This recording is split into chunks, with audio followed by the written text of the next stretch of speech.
Jumaat, Sabtu, Ahad. Ya, Jumaat, Sabtu, Ahad. So so setiap minggu tu memang dah penuh lah masa KS. Macam tu.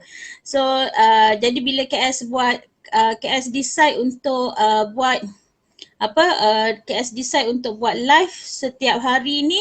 Live ini adalah salah satu konten yang KS wajibkan diri untuk buat, ya. Dan konten ni KS akan gunakan balik untuk KS convert kepada video, dan juga KS akan upload di YouTube, ya. Dan video pendek-pendek KS akan upload tengok cakap benda tak betul, upload dekat TikTok, ya. Macam tu. So akan banyak sangat channel-channel, ya, akan banyak channel-channel. Maksudnya mudahlah orang nak cari KS. Lepas ni mudah orang nak cari KS. Orang nak cari kat TikTok ada, orang nak cari kat YouTube ada, orang nak cari kat page ada, orang nak cari dekat blog web pun ada. So banyak sangat, ya. Tak ada alasan untuk orang tak jumpa KS. So kena cuma permulaan ni KS kena rajin buat konten lah. Itu je. Ya, dan konten-konten tu kalau boleh konten yang bagi manfaat kepada semua, ya. So setiap channel yang KS ada, contoh KS ada channel Telegram, nama channel tu adalah KS Channel, ya. So KS Channel tu yang itu dia banyak lebih kepada macam diary lah, macam tu. So KS akan share apa yang KS buat hari ni, ya. Mana yang sempat, ya, mana yang sempat. Itu lebih kepada diary, lebih kepada macam bagi semangat kepada yang sedang down, sedang patah semangat, ya. Okey. Dan channel untuk YouTube KS Channel juga, namanya KS Channel juga dekat YouTube. So tolong subscribe channel KS Channel, ya, ada logo KS. So yang itu pun KS akan uploadkan video-video lah, video-video tips-tips, video-video yang KS buat live ni. So video-video lah yang KS akan ni. Dan untuk dekat blog KS akan share pengalaman, share tip business, share tips agent, ya, dekat blog, ya. Dekat FB page KS akan share juga aktiviti-aktiviti KS bersama dengan tim, dan juga mungkin ada ilmu-ilmu bisnes juga dekat situ. So banyak sangat yang orang boleh cari KS, macam tu. Ya, alamak petang ni tak ramai, ya. Okey, so KS tak boleh buat petang. Ya, so nampaknya ramai yang tak ada waktu petang ni. So KS dah tahu dah. Maknanya lepas ni KS tak boleh buat waktu macam waktu sekarang ni, ya. Alright, okey. So tak apa. Nanti bila dah you all tolong share, insyaAllah mana yang sempat nanti boleh orang kata boleh tengok balik, ya, live KS ni, ya. Okay, so jom kita discuss, ya. Kita discuss sama-sama apakah topik kita petang ni, iaitu moratorium bakal tamat. So please jangan panik dulu, ya. Please jangan panik dulu, dengar dulu apa yang KS nak cakap ni, ya. Okay. So bila kita tahu, kita sebenarnya dah tahu, dah lama dah kita tahu bahawa moratorium tu akan tamat pada bulan September ni, pada bulan ni. So kita dah lama dah tahu benda tu.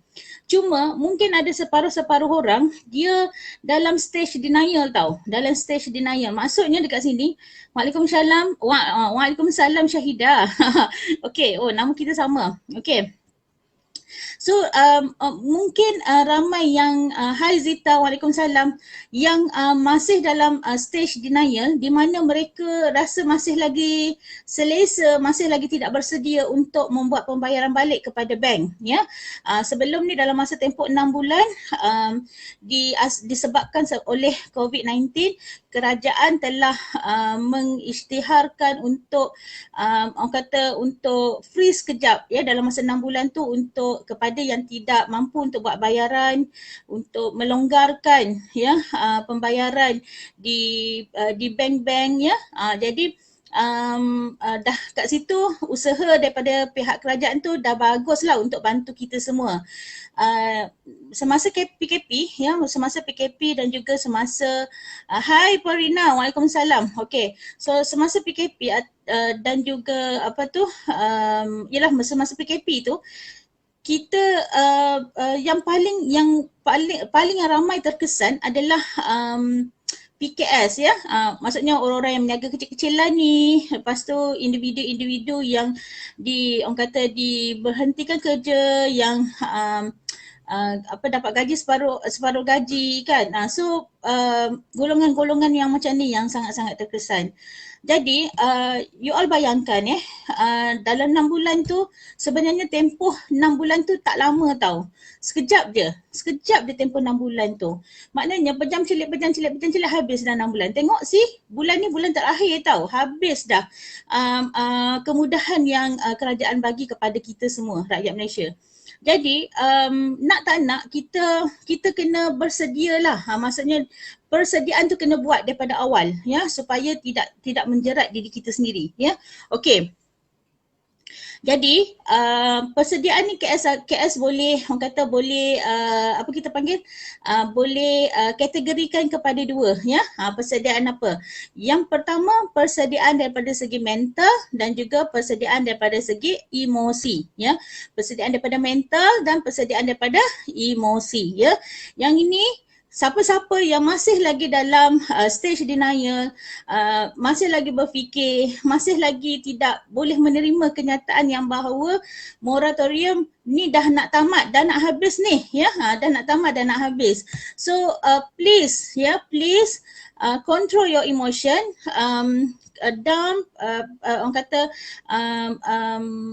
tolong terima kenyataan, berlapang dada ya, dan cuba bertenang ya, bertenang masuk KS kat sini.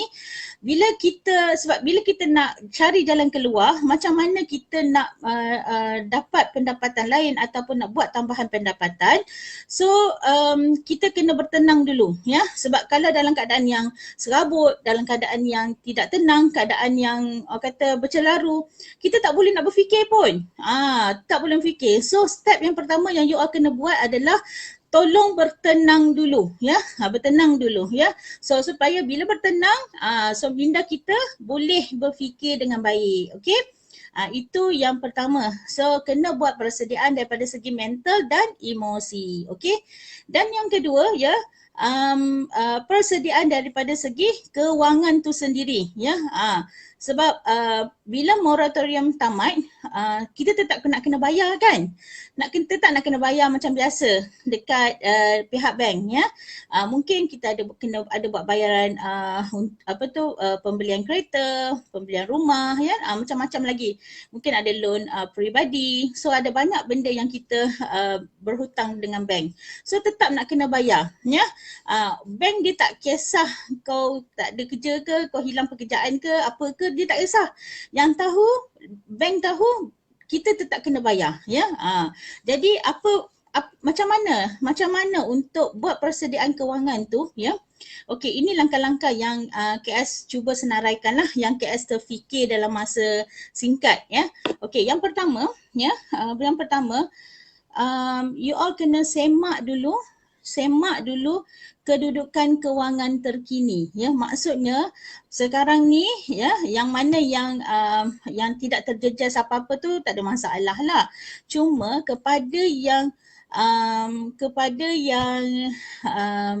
terjejas kewangannya ya, terjejas kewangannya, mungkin orang kata berlakunya, orang kata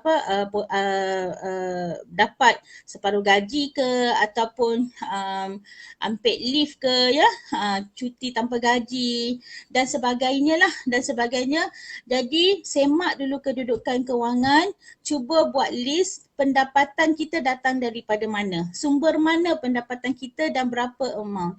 Tulis atas kertas, jangan bukannya dalam kepala. So bila semua dalam kepala, memang kita tak akan nampak benda tu akan jadi serabut, tak clear.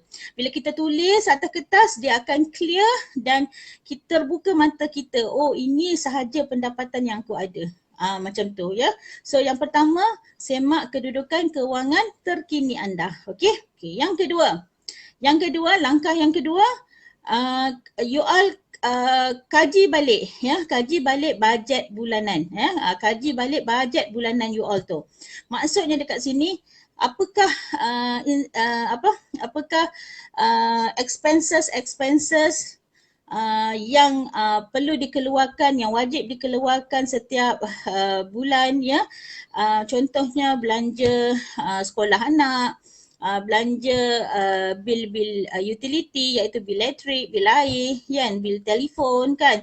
So kalau boleh cut cost, so tolong cut cost ya, cut cost mana yang tak perlu, kos-kos yang orang kata hanyalah semata-mata dengan demi nafsu tu, so tolong cut ya, cut. Contoh perlu bayar bil esro, so jangan pasang esro ya, cut terus ya. So benda tu tak penting pun, itu hanya nak memenuhi nafsu kita, kehendak kita ya, dia bukannya satu keperluan. Okey. So apa lagi?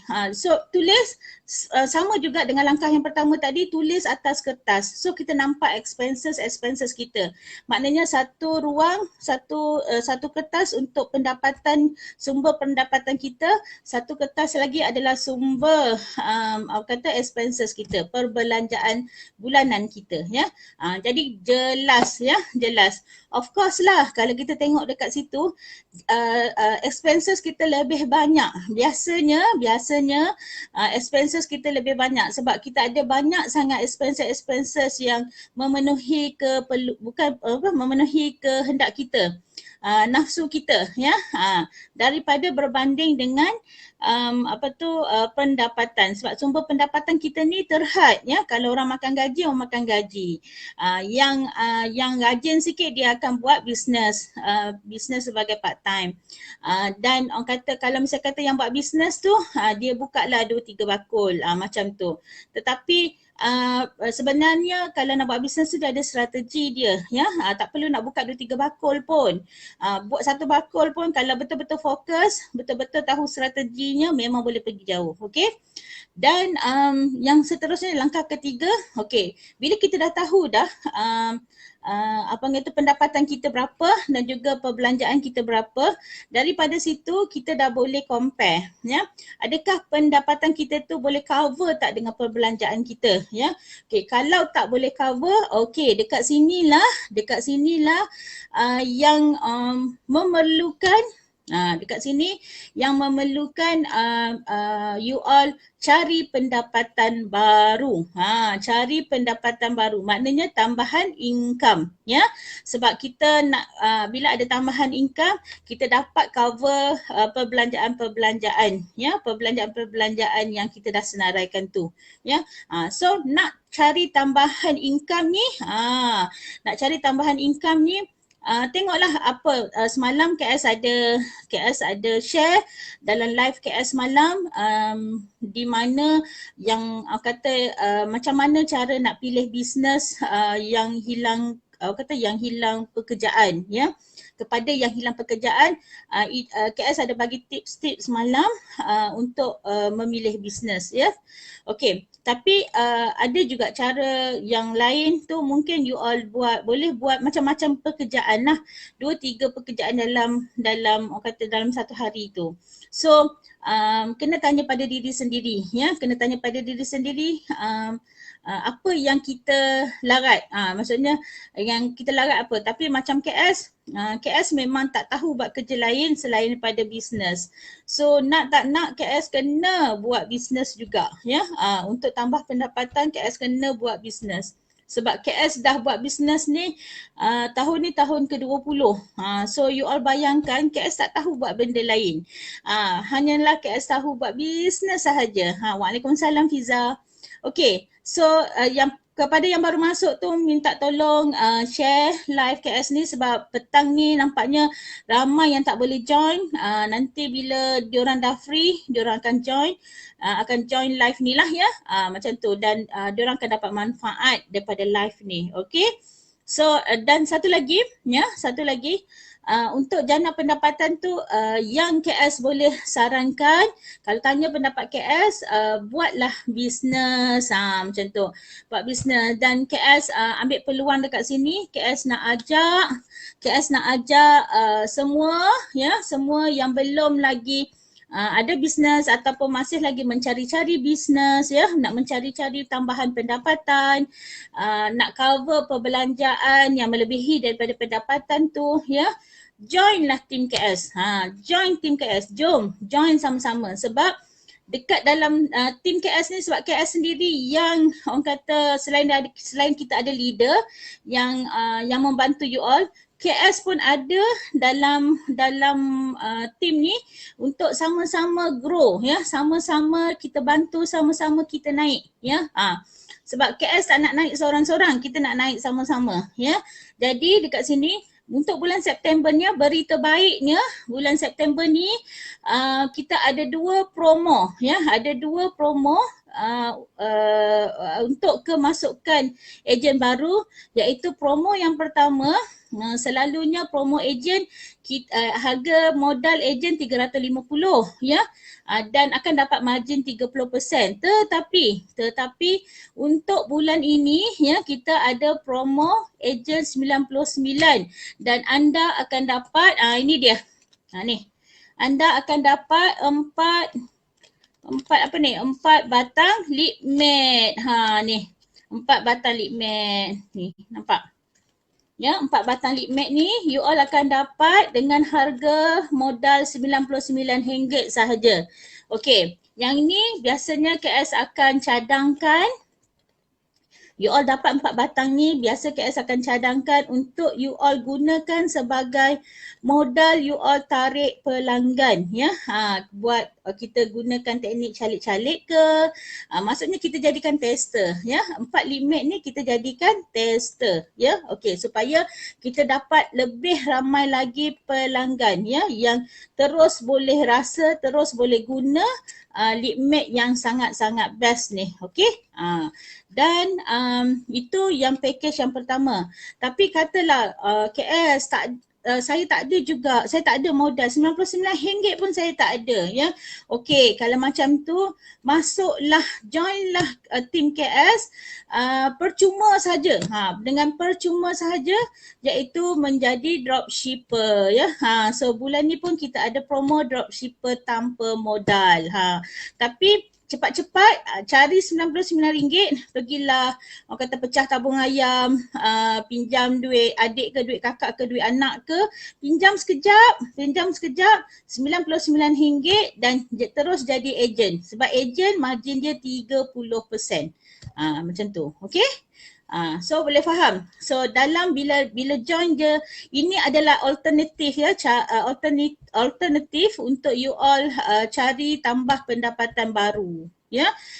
Sebab nak kena cover kan perbelanjaan, senarai perbelanjaan tadi. Ya, nak kena cover banyak. So tak boleh orang kata memilih sangatlah ya. Bila dah tengok dah sesuatu bisnes tu bagus, support sistem dia bagus dan macam-macam benda lagi yang bagus dalam satu bisnes tu, cepat-cepat jangan lepaskan peluang. Cepat-cepat join ya. Okey. So itu yang step yang ketiga tadi. Maknanya you all kena cari pendapatan baru ya, jana pendapatan baru. Yang keempat, kalau tak nak juga cari pendapatan baru melalui bisnes ya. Jadi you all kena pelajari kemahiran baru supaya kemahiran tersebut boleh menjadikan duit kepada you all. Okey, contoh macam KS bagi contoh suami KS sendiri ya. Okey, suami KS ni dia memang suka yang bela ayam, bela ikan lah apa semua kan. Tetapi daripada untuk bela ayam dengan bela ikan ni, dia benda tu hobi pada dia lah ya. Dan KS selalu pesan kepada suami KS, kata jadikan hobi kita tu punca ataupun punca untuk kita dapat duit ya, punca buat duit ya.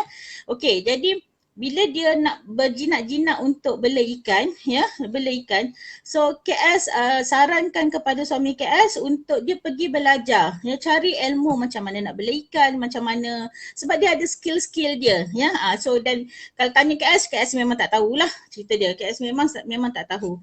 Jadi nak ceritanya, so belajar kemahiran baru. Kalau misal kata you all suka memasak, belajar resepi-resepi baru, belajar menjahit ya, sebab semua tu Semua tu you all kena buat konsisten buat sehinggalah dia boleh mendatangkan duit kepada you all, ya. Sebab nak tak nak, suka tak suka, you all tetap kena cari duit lebih untuk cover balik perbelanjaan tu. Okey? Dan seterusnya yang kelima, ya, ini yang apa tu langkah-langkah lah untuk kita buat persediaan moratorium ni tamat, ya. Okey, so yang kelima ni you all tengok balik package insentif yang kerajaan sediakan, ya. Okey, kalau misalnya kata berniaga kecil-kecilan ni, ya, berniaga kecil-kecilan ni ada banyak perbankan ataupun apa kita panggil ada banyak agensi-agensi yang menawarkan orang kata package insentif untuk sempena ataupun sempena pandemik ni, ya. Okey. Hai, selamat petang dan share. Thank you Aini. Cantik tudung KS. Oh, alhamdulillah. Hari ni kita pakai warna mustard. Tudung dah lama tapi alang-alang tadi keluar kan terus buat live. Malas nak tukar-tukar dah.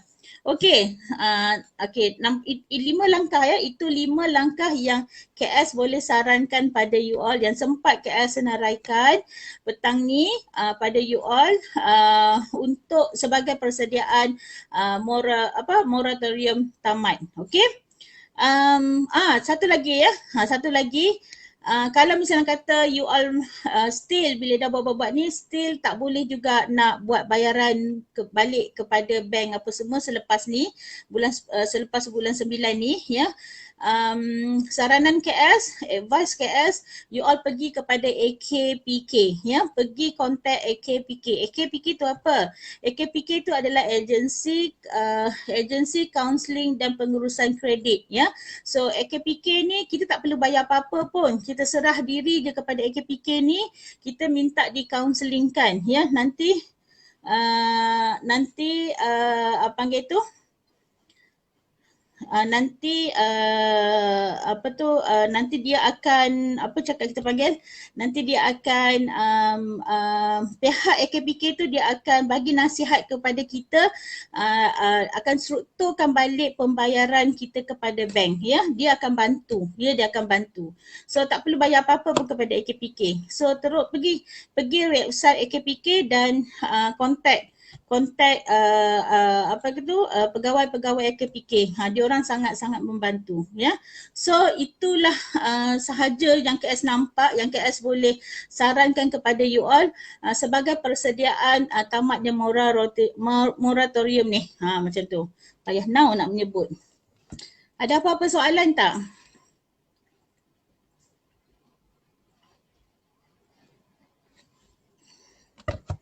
Ada apa-apa soalan?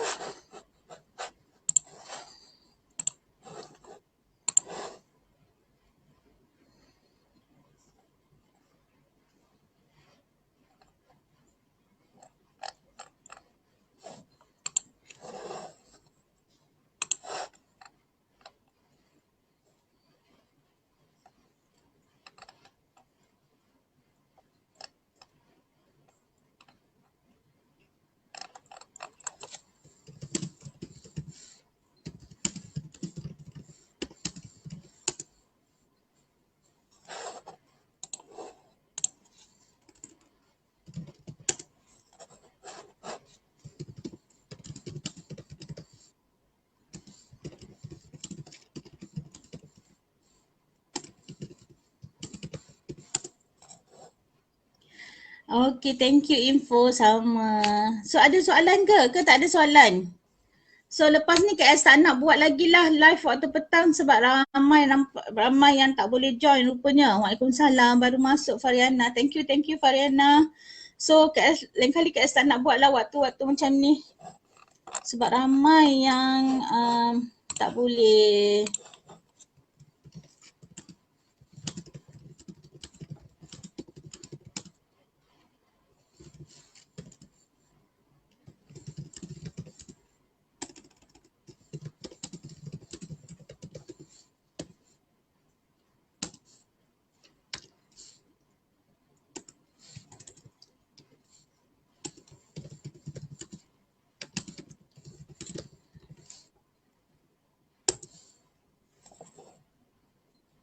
So tak ada soalan?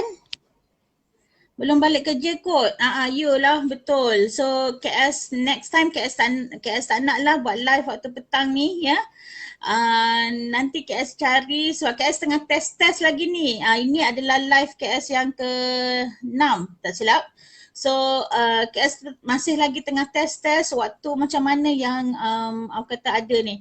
Dan selepas ni, mungkin minggu depan ataupun KS tengoklah macam mana KS nak buat live dekat FB page ya, bukan dekat FB personal dah. Macam tu. Selepas ni ya. Nanti KS bagi tahulah ya, apa-apa KS bagi tahu. So kalau tak ada apa-apa soalan dekat sini, KS nak ucapkan terima kasih pada semua yang sudi live bersama KS. So dan juga orang kata sebabnya dah tak ada soalan kan, dah tak ada cakap apa-apa. So KS pun ada kerja nak kena buat. So thank you semua for watching. Thank you support KS ya. InsyaAllah untuk hari esok KS akan live lagi dengan topik yang lain. Waktu nanti KS akan maklumkan ya. Mungkin hari esok ada coaching ke? Nanti KS tengok jadual balik. Alright, okay. So itu sahajalah daripada KS. Thank you semua. Bye. Assalamualaikum.